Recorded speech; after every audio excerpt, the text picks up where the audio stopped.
જય હિન્દ વિદ્યાર્થી મિત્રો, નિરાંત એજ્યુકેશનમાં તમારું સ્વાગત છે. મિત્રો, મોટાભાગના વિદ્યાર્થીઓ તેઓની રનિંગ પરીક્ષા પાસ કરી ચૂકે છે. હવે તમારા અને ખાખી વર્દી વચ્ચે ફક્ત અને ફક્ત એક પાતળી ભેદરેખા છે.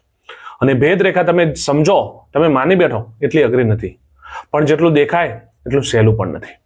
મિત્રો, તમારે અહીંયાથી તમે જે જગ્યાએ ઊભા છો, તમે તમારું એક 50% કામ પૂરું કરી ચૂકે છો અને અહીંયાથી તમારે હવે ખાખી વર્દી સુધી પહોંચવું હોય તો જે મેન રસ્તો હતો, હવે શરૂ થઈ રહ્યો છે. મિત્રો, હવે જેટલો સમય પણ તમારી જોડે વધ્યો છે, 2 થી 3 મહિના, એ તમામ સમયને તમે હવે ફક્ત અને ફક્ત વાંચનમાં ઢાળી નાખો. તમારી જોડે વાંચન સિવાય બીજું કંઈ પણ કામ રહેવું જોઈએ નહીં. મિત્રો, પરીક્ષા પાસ કરવી એટલું બધું અઘરું કામ નથી.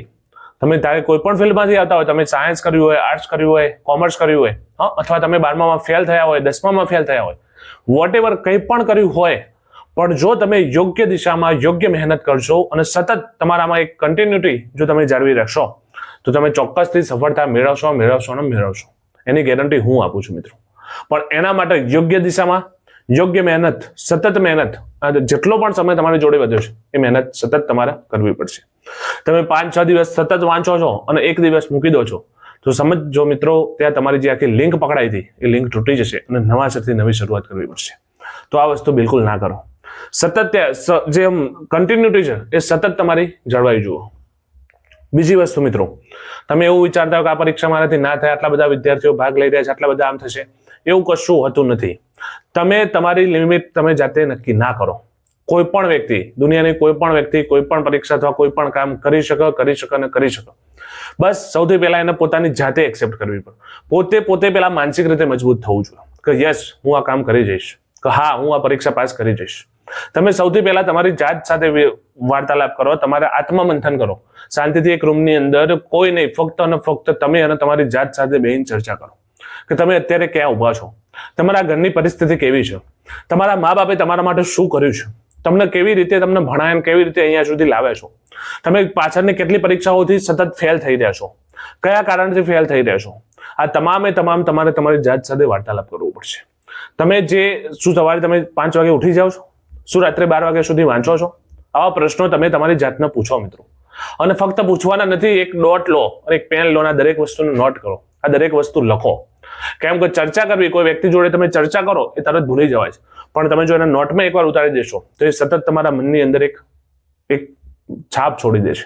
અને જ્યારે તમને ઊંઘ આવશે અથવા સવારે નહીં ઉઠાય ત્યારે તમને યાદ કરાવશે કે તમારા મા બાપે તમારા માટે શું સેક્રિફાઈસ કરે છે, તમારા મા બાપે કેવી પરિસ્થિતિમાં તમને અહીંયા પહોંચાડે છે. અને અહીંથી હવે તમારા મા બાપને આગળ લઈ જવાની જવાબદારી ફક્ત અને ફક્ત તમારી જ મિત્રો. હા મિત્રો, તમે એમ વિચારતા હો કે ના થાય, આમ થાય, એવું કશું નથી મિત્રો. કોઈ પણ વ્યક્તિ કોઈ પણ પરીક્ષા પાસ કરી શકે. 12માં ફેલ થયેલી વ્યક્તિઓ યુપીએસસી સુધીની પરીક્ષાઓ પાસ કરતી હોય છે. અત્યારે મહેસાણા જિલ્લાના જે એસપી સાહેબ છે, શ્રી હિમાંશુ સોલંકી સાહેબ, તેઓ પણ 12મા ધોરણમાં ફેલ થયા હતા. તેઓનું ઇન્ટરવ્યુ હમણાં ન્યૂઝ ચેનલ ઉપર યુટ્યુબમાં છે, તમે જોજો. 12મા ધોરણમાં ફેલથી અહીંયા અત્યારે મહેસાણા જિલ્લાના એસપી સાહેબ છે. આઈપીએસ સુધીની સફર એમને કરી છે. તો તમારે તો એક કોન્સ્ટેબલની પરીક્ષા પાસ કરવાની, તો પછી તમારા 12માં 50% હોય, 60% હોય, ફેલ થયા હોય, એનો કોઈ મતલબ નથી. તમારી સાથે સ્પર્ધામાં 12માં 90% વાળો વિદ્યાર્થી હોય, એનો પણ કોઈ અર્થ અહીંયા રહેલો નથી. અર્થ રહેલો છે તો આજથી લઈ પરીક્ષા સુધી તમે તમારો સમય કેવી રીતે યુટિલાઇઝ કરો છો એના ઉપર આધાર રહેલો છે. ફક્ત અને ફક્ત તમે તમારો સમય કઈ જગ્યાએ પસાર કરો છો? શું તમે મોબાઈલની અંદર, ઇન્સ્ટાગ્રામની અંદર, યુટ્યુબની અંદર, મિત્રોના મેરેજમાં, કુટુંબીઓના મેરેજમાં, સોસાયટીના કોઈ ઝઘડામાં, સોસાયટીના કોઈ પ્રસંગમાં પસાર કરો છો? મિત્રો, હવે કંઈ પણ થાય, આપણે એના વિશે કોઈ પણ ચર્ચા ના હોવી જોઈએ. સોસાયટીમાં કોઈના જોડે ઝઘડો થયો, આપણે શું લેવા દેવા? આપણા મહોલ્લાની બહાર કઈ વસ્તુ બની ગઈ, આપણે શું લેવા દેવા? અત્યારે ફક્ત અને ફક્ત તમારું જે માઇન્ડ છે, તમારું જે ધ્યાન છે, ફક્ત અને ફક્ત તૈયારી ઉપર હોવું જોઈએ. અને તો જ તમને અહીંથી રિઝલ્ટ મળશે. જો તમે એવું સમજતા હોય કે તમે બધું સાથે કરશો તો બિલકુલ નહીં થાય મિત્રો. અત્યારથી તમારું ફોકસ ફક્ત અને ફક્ત, ભલે અત્યાર સુધી તમે અલગ ઘણી દિશામાં વિચારી દેલા, પણ હવે તમારું લક્ષ્ય ફક્ત અને ફક્ત એક જ હોવું જોઈએ, અને તમારી પરીક્ષા ક્યારે આવશે, કેવું નહીં, સાહેબ કેટલા કલાક વાંચવું જોઈએ, આવો કોઈ પણ પ્રશ્ન ના હોવો જોઈએ. આ તો કઈ થોડી પેલી એ છે ભાઈ, નોકરી થોડી કરવાની. તમે એમ પૂછો કેટલા કલાક વાંચવાનું, આમ કરવાનું, કેટલા કલાક વાંચવું, કેટલું વાંચવું, ક્યાંથી વાંચવું, કોઈ પણ પ્રશ્ન આવા ના હોવો જોઈએ. બસ એક જ વસ્તુ, હું તમને 5 પ્રશ્નો પૂછું અને 5 પ્રશ્નોના જવાબ જો તમને આવડે તો તમારી તૈયારી પરફેક્ટ, બાકી તમારે 10 કલાક વાંચવું પડે, 18 કલાક, 24 કલાક, 28 કલાક, એ તમારો વિષય છે. કોઈ પણ વ્યક્તિ તમને કોઈ બુક લે, તમે એમ કહો કે સાહેબ બંધારણની બુક હું તમને 5 પ્રશ્નો પૂછું, અથવા કોઈ વ્યક્તિ તમને 5 પ્રશ્નો પૂછે અને જવાબ તો તમને એ જગ્યાએ આવડી જાય, તો તમારી તૈયારી રાઈટ વેમાં છે, તો તમે રાઈટ વેની અંદર જઈ રહ્યા છો, અને તો તમારે એનું રિવિઝન કરવાનું છે. બાકી હજુ તમને એ જ ખબર ના હોય તો તમે હું કેટલા કલાક વાંચું, દિવસે વાંચું, રાત્રે વાંચું, આવો કોઈ પ્રશ્ન ના હોવો. તમારા ઘરની અંદર જો તમારા પપ્પા નોકરી કરતા હોય, સવારે કોઈ બેન ભાઈ જોબ કરતા હોય, સવારે વહેલા બધા ઓફિસે જવા માટે તૈયાર થતા હોય, તો તમારે સવારે ઘરમાં કેવું દોડમ દોડ હોય, તો તમારે રાત્રે વાંચવું જોઈએ. કોઈ વ્યક્તિના ઘરે સવારે સારો ટાઈમ મળે છે, કોઈ વ્યક્તિનું શરીર એવું છે અને સવારે ઉઠવામાં મજા આવે છે, તો તમારે સવારે વહેલું વાંચવું જોઈએ. એટલે આવા બધા સવાલો બિલકુલ વાહિયાત ના હોવા જોઈએ. હવે ફક્ત તૈયારી ઉપર ધ્યાન આપો. મિત્રો, તમારી જે ઉંમર છે 25, 30, તમારી જે ઉંમર છે ને, એ ઉંમરમાં તમારી જાતને રગડી નાખવાની હોય, ઘસી નાખવાની હોય. તમારી જાતને એટલી બધી રગડી નાખો, એટલી બધી ઘસી નાખો, ત્યારે તમારો એક નવો જન્મ થશે અને ત્યારે તમને કંઈક નવું રિઝલ્ટ મળશે. બાકી જે પાછલી પરીક્ષાઓમાં આવ્યું હતું એના એ જ વસ્તુ આગળ રિપીટ થશે અને એનું એ જ પરિણામ તમને મળશે અને ફક્ત સમયની બરબાદી થઈ રહેશે. હા મિત્રો, હું એટલું કહું છું કે અત્યારથી તમે તમારી અંદર એક ટેવ તો પાડો, સતત મહેનત કરવાની. કોઈ લક્ષ્ય, તમે કોઈ વિષય નક્કી કર્યો તો એના ઉપર સતત મહેનત કરવાની એક તમે ટેવ તો પાડો.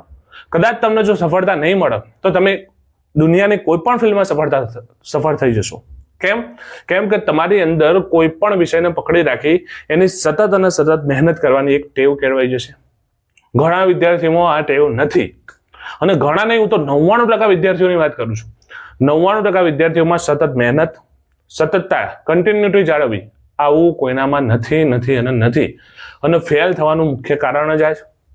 તો હજુ કહું છું મિત્રો, મહેનત કરવાની એક ટેવ તો તમારે પાડવી જ પડશે. ચાહે અત્યારે પાડો, ચાહે પાછળથી પાડો, અને અત્યારે જો નહીં પાડો તો પાછળથી તમને પરિસ્થિતિ પડાવશે.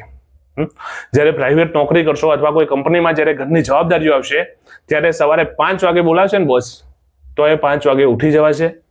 4 વાગે ઉઠી નહીં ધોઈ તૈયાર થઈને 5ના ટકોરે 5 મિનિટ વાર હશે અને ઓફિસમાં પેલો આમ થંભ વાગી જશે. કેમ કે માથા ઉપર જવાબદારીઓ હશે, ઘરની પરિસ્થિતિ એવી હશે. તો એ વખતે જ્યારે સમય તમને જગાડે ત્યારે મજબૂર થઈને જાગવું, એના કરતા અત્યારે તમે સમયને જગાડો. 5 વાગ્યાનું એલાર્મ મૂક્યું હોય કેમ ના ઉઠાય? કેમ એટલું બધું હજુ તમને એટલી ખ્યાલ જ નથી તમે કઈ જગ્યાએ ઉભા છો, તમારે ક્યાં પહોંચવાનું છે, ભવિષ્યનો સમય કેવો આવશે. અને ના હોય તો આજુબાજુની કોઈ વ્યક્તિને તમે જોઈ લો. આજુબાજુની વ્યક્તિ અથવા જે વ્યક્તિ પસાર થઈ ચૂકી છે, જે વ્યક્તિ 5-6 પરીક્ષાઓ આપી ચૂકીને પાસ ના થઈ, એવી વ્યક્તિને મળો તમે. તમને જે અફસોસ રહેશે ને સાહેબ, આમ કાપીશું ને તો લોહી નહીં નીકળો, એવો અફસોસ આખી જિંદગી રહી જશે જો તમે છેક નજીક આવીને નહીં પહોંચી વળો તો. એટલા માટે કહું છું કે જો તમને સમય મળ્યો છે, તમે એક 50% કામ તમારું પૂરું કરી ચૂક્યા છો, હવે ફક્ત એક લેખિત પરીક્ષા બાકી છે, તો તમારી જાતને જોખી નાખો, ઘસી નાખો, રગડી નાખો, કંઈ પણ કરો, પણ સતત મહેનત કરો અને કરો. આળસનો બિલકુલ ત્યાગ કરી નાખો. ઊંઘ આવે છે, આમ થાય છે, વાંચવું નથી ગમતું, માથું દુખે, આવો કોઈ પ્રશ્ન ના હોવો જોઈએ. કેમ કે જ્યારે તમે નોકરીમાં લાગશો ત્યારે આવો કોઈ પ્રશ્ન તમારી વચ્ચે આવશે નહીં.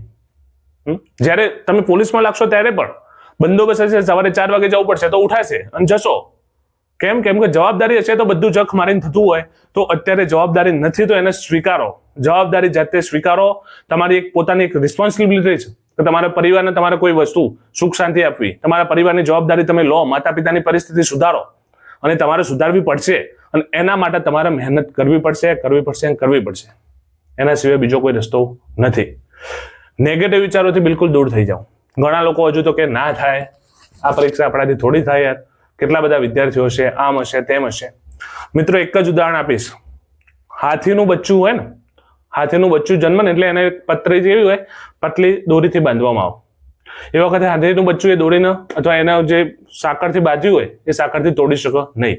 પણ ધીમે ધીમે જેમ એ હાથી મોટો થાય, હાથી તો જોયો હશે ને, એ હાથી ધારે ને તો એક ચેન ને એવી 4 પગમાં બાંધી હોય ને તો 4 સોકડો એ તોડી નાખે. પણ છતાં એની માનસિક સ્થિતિ એવી થઈ ગઈ હોય છે કે એને નાનપણમાં બહુ ટ્રાય કર્યો હોય પણ એ સાંકળ એ તોડી શકતો નથી. અને એની માનસિક સ્થિતિ એવી થઈ જાય એટલે ભવિષ્યમાં મોટો થયા પછી ક્યારે એવો ટ્રાય જ કરતો નથી. એના મગજમાં એક એવું પકડાઈ જાય છે કે હું આ સાંકળને તોડી શકું નહીં. અને બસ આ જ વસ્તુ આપણા જોડે થઈ ગઈ છે. આપણે 12માં ઓછા ટકા લાયા, ગઈ ભરતીમાં ફેલ થયા, એના પહેલાની ભરતીમાં ફેલ થયા, અરે કંઈ પણ થયું, પણ આપણે એવું આપણી જાતે સ્વીકાર લીધું છે કે મારાથી આ વસ્તુ થશે નહીં, હું આ પરીક્ષા પાસ કરી શકું નહીં. તો એ તમામ ફક્ત અને ફક્ત મિથ્યા છે, જૂઠ છે. એનો સ્વીકારો, એને તોડી નાખો, ફેંકી નાખો. શાંતિથી તમારી જાત જોડે બેસીને એની ચર્ચા કરો કે ભાઈ હું કઈ પરીક્ષામાં ફેલ થયો હતો, તો હા મારો વાંક હતો, મેં આ વસ્તુની તૈયારી નહોતી કરી, મેં આટલા વિષય છોડી દીધા હતા, અથવા મેં જોવો એવી મહેનત નથી કરી, મોબાઈલમાં ચડ્યા, ઇન્સ્ટાગ્રામ ફેદ્યું, આ કર્યું, યુટ્યુબ જોયું, બસ ટાઈમપાસ કર્યો હતો. તો પોતાની જાતને સ્વીકારો અને આગળ વધો, અને જે પણ ભૂલો ભૂતકાળમાં કરી છે એ તમામ વસ્તુ છોડી દો.